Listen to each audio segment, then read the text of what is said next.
So Magic Weekend has been and gone for another season. What a Magic Weekend it was as well. Oh yes, our annual tradition, the celebration of Rugby League. Some incredible tackles this week, some wonderful tries, some questionable decisions, and of course us, the supporters, proving that the M62 is basically Britain's longest pub crawl. This year, of course, it was all about Everton's Hill Dickinson Stadium. Over 82,000 people watched Rugby League live in the stadiums this weekend. A record crowd for Magic. What a success it was. And of course, after a brilliant Ashes too, the Scousers learned that they needed to make sure that the beer was there and well stocked up, and it was, as the Rugby League fans rushed to the bars, time and again, like Vikings invading with contactless payments. Let's get to the action on the field, shall we? Game 1, York Knights beat Huddersfield Giants by 36 points to 24. What a result this is for York in terms of making sure that they are not going to have that wooden spoon. It wasn't a glamorous game, but that's Rugby League. Sometimes the opening act isn't there to steal the show. It's there to soften us up for the derbies they're about to fly. But that said, I did think this was a highly entertaining game. Let's start though with the Giants, shall we? Oh dear, 39 missed tackles by the Giants in this one. 39. I mean, that's not a defensive stat. That's how many people you can get on a coach. It just simply isn't good enough. York weren't breaking their line so much as being escorted through it by smiling stewards on the day. Add to that a 77% completion rate for the Giants. Well, that's the kind of completion rate that I get when I try and build IKEA furniture on a Sunday after a session on a Saturday. It never goes well. Every set ended with the same sentence from the gallery. Well, that wasn't supposed to happen. We practiced defence this week. Well, clearly not. Then there's Tui Lolohea. 6 missed tackles, 2 penalties conceded, and an unforced error. Every time Huddersfield needed some composure, he delivered another reason for the coaching staff to start browsing. Indeed, and I'm sure they will. 10 straight league defeats now, and the questions are no longer about whether they can climb the Super League table. People are genuinely now wondering whether they do any better in the Championship this season. Could they give London a run for the money if they were down there? It's a great question to ask. Mind you, don't let Huddersfield's impression of a training drill overshadow what York Knights produced on the day, because they were brilliant. Cody Hunter ran the game like he'd borrowed the Jim Lenihan PlayStation controller for the day, popping up everywhere, scoring, of course, some wonderful tries and making Huddersfield's defenders miss him so often you'd think he turned invisible. Wouldn't that be magic? As for Paul Vaughan, well, of course, it is age now. What a player he continues to be. It's just a number as far as he's concerned, steamrolling through the middle with the enthusiasm of a bloke trying to prove he's still got another contract in him. And then there's John Bennison. Every time he got the ball, it looked like Huddersfield had accidentally left the emergency exit open. He was sharp, he was direct, and he finished his tries with a sport of composure that was absolutely desperately short on the other side of the field. Well done to the York Knights. A brilliant performance from Mark Applegarth's men. Game 2, and of course it was the Hull derby taking centre stage. Hull KR arrived at Magic Weekend battered, bruised and missing half of their pack. Basically, the Rugby League equivalent of turning up to the Great British Bake Off with a soggy bottom, but they still managed to beat Hull FC in a derby that had a little bit of everything: disallowed tries, head clashes, desperate defending, and enough referee arguments to make a family Christmas look peaceful. Mikey Lewis and Reece Martin gave Rovers a 12-4 lead before Hull FC remembered they were allowed to score and fought back through Jake Arthur and Tom Briscoe. The Black and Whites then battered the door down, but Hull KR defended like someone had told them the door was attached to a £500,000 house. May's late try made the scoreline look far kinder to KR than the chaos that came before it. The real drama arrived in 67 minutes when Jai Whitbread pounced on a loose ball to score for the Robins, triggering a full-scale referee convention as Hull FC players surrounded Marcus Griffiths like they were trying to negotiate a hostage release. They insisted that Jesleyton's shoulder charge had knocked the ball free, but after a review, the try survived. Somewhere, 1,000 Hull FC fans simultaneously took to Twitter.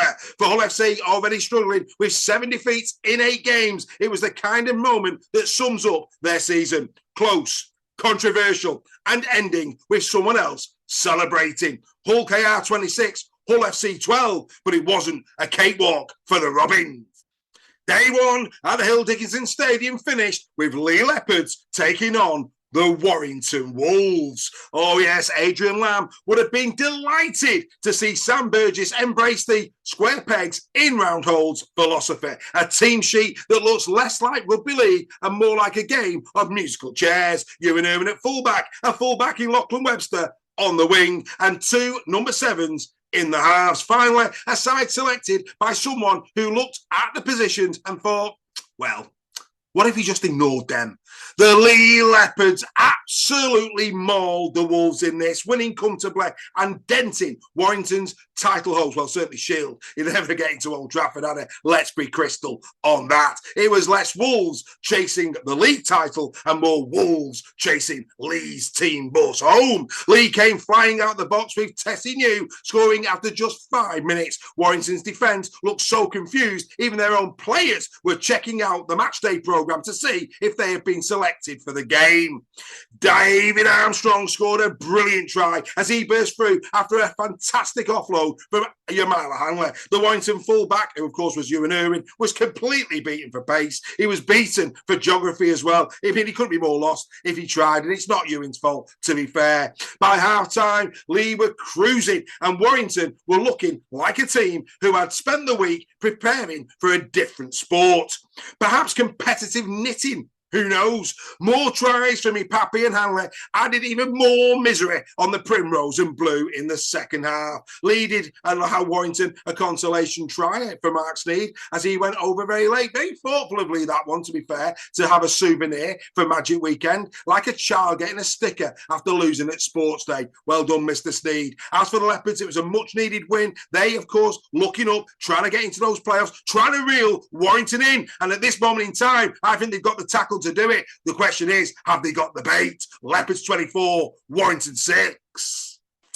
Saturday finished in France. Oh yes, Catalan's Dragons facing Toulouse Olympic. One side were Magic, the other should have had their palm read before kickoff and not bothered turning up. Toulouse Olympic didn't just beat Catalan's Dragons, they turned the French derby into a masterclass in attacking rugby league and a live demonstration of what happens when a defence arrives with the structural strength of a rich tea biscuit dunked for 5 seconds. That's what makes the Dragons' performance so embarrassing. This wasn't David slinging a stone at Goliath. This was Goliath turning up, looking expensive, and then tripping over his own shoelaces before being chased home by the bloke from upstairs. Toulouse were brilliant, ruthless, clinical, full of energy. Catalans, meanwhile, somehow made a squad built for a playoff push. Looked like they'd been assembled from a lost property box at your local bus station. 10 tries, 6 points in the table, and a performance full of pace, invention, and ruthless finishing saw Toulouse run riot with Luke Policelli, Machuja Jassom, Brendan Ham, and Ollie Ashelbot all grabbing doubles. Jake Shorrocks adding the finishing touches with a boot as Toulouse produced a kind of display that made them look like a proper Super League outfit. Catalans did find the try line through Cruz Lehman, Matula Guerre and Toby Sexton, but any hopes of a comeback lasted about as long as a cheap umbrella in a hurricane. This was a sensational display from Toulouse Olympic. Write them off at your peril. Could they finish above the Dragons this season? We'll have to wait and see. Day 2 at the Hill Dickinson started with Wakefield Trinity in a very nice shirt up against Castleton Tigers in a very nice shirt. Trinity held themselves to 9 tries with Cam Scott, Tom Johnstone, Caleb Hamlin, Newelly, each wandering off with a brace while Casper's defence politely held the door open and asked if they'd like anything else. They missed 44 tackles, which is impressive if the aim was to recreate a revolving door, but slightly less so when the job description involves stopping rugby players running straight through it. Lachlan Walmsley marked his return from injury with a spectacular one-handed try and an Uno +4 card celebration because apparently even the wingers' sock had more strategy than Castleford's defence. Castleford's performance was less a rugby match and more a live demonstration of a team discovering new and innovative ways of surrendering. Errors, penalties, lost possession and poor field position all arrived like uninvited relatives, although in Castleford Tigers' case they'd been given season tickets. The only thing Castleford discovered on the day was that adversity doesn't create character, it reveals it, and on this evidence a few characters appear to have left the building before the season even kicked off.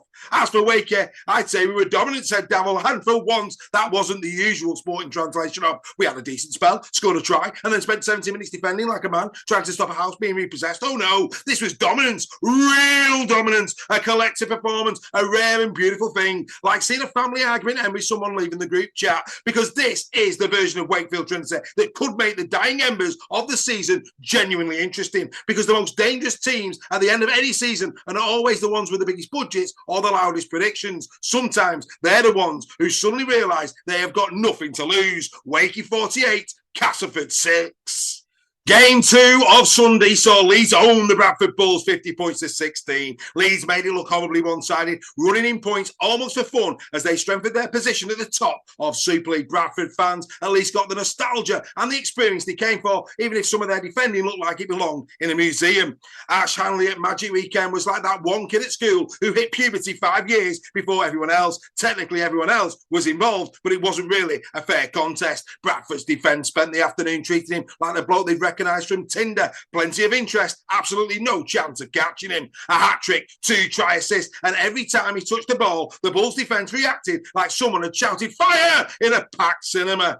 Surely Handler is World Cup bound. To Bradford's credit, though, they never packed it in. Lesser teams would have started checking the coach departure time after the 6 Leeds break, but the Bulls kept throwing punches. Their reward was a superb try down the left edge, finished by Ethan Ryan after the ball was shifted with a kind of precision that made you wonder if someone had accidentally swapped the team's attacking playbooks just for that 5 minutes. It was one of the tries of the weekend. It was fast, it was slick, and perfectly executed. It didn't change the result, but it did remind everyone that even on a day when the scoreboard's giving you an emotional damage, you still have the power to cause temporary damage to the opposition.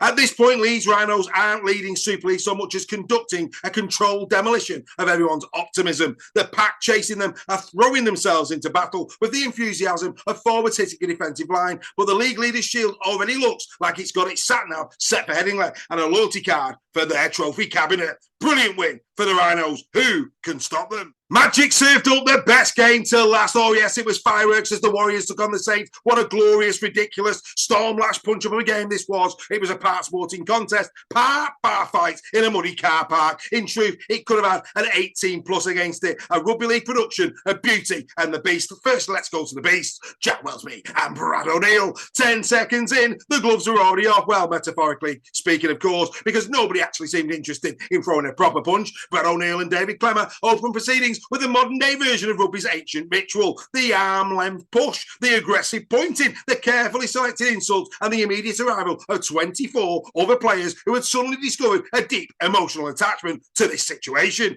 It was the first of 3 such gatherings during the afternoon, with O'Neill proving to be the most committed participant of them all, collecting appearances in every episode and finally earning the ultimate loyalty bonus, 10 minutes of enforced rest, courtesy of a yellow card. Chris Kendall, perhaps worried that Brad would feel isolated, invited Jack Wellsby to join him. For Jack, this was a buy one, get one free from Kendall, having sent him for 10 earlier for that brain explosion behind the try line. And of course, the aftershocks of that explosion were still present when Jack came back on, as he of course did that unbelievable play the ball to the side. In the words of Del Boy, what a plonker.